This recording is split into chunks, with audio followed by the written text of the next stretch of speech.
טוב, אז בגלל שנגמרו המכונות בארץ, החלטתי לעשות משהו אחר. אז הביאו לי את האייפר ואת הספיידר מבית פבריקט, ואמרתי, אני חייב לשתף אתכם, כולל ציון בסוף.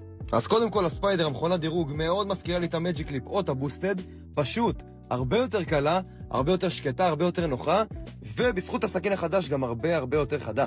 טוב, עכשיו מבחינתי זאת הפתעת העונה, שימו לב, הפיניש, אני רגיל לפיניש טובות, של הסטיילקראפט וכאלה, אבל תראו איזה חדה היא! מה זה? תראו, שלא תגידו אני מחרטט אתכם, חברים. היא חדה בצורה קיצונית, ושימו לב גם לאפס שלה. האפס שלה הוא כמעט ברמה של גלגלת ואני נשבע על זה. גם במסגרות, אנחנו רגילים למכונות שהן טובות בנפחים פחות במסגרות, אבל הנה אני אשתוק. תראו את התוצאה.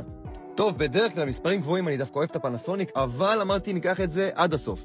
הקליפסים עם מגנט שלה, המקוריים אגב, חדים בצורה קיצונית ומורידים מסות מושלם. עוד הפתעה עצומה מבחינתי זה הקליפס חצי שלה, כי בדרך כלל כל הקליפס חצים חרטה חוץ משל הוול, אבל פה זה פשוט מטורף. אז זאת התוצאה, חברים שלי, הכל פה נעשה עם האייפר ועם הספיידר. 10 מ-10 ציון אישי שלי, ואני יודע שאתם תגידו לי עכשיו, מה ניקסון, כמה הוא שילם לך בשביל להגיד את זה? אבל שאני מזהה מכונה טובה, נפרגן לה ובלי סוף.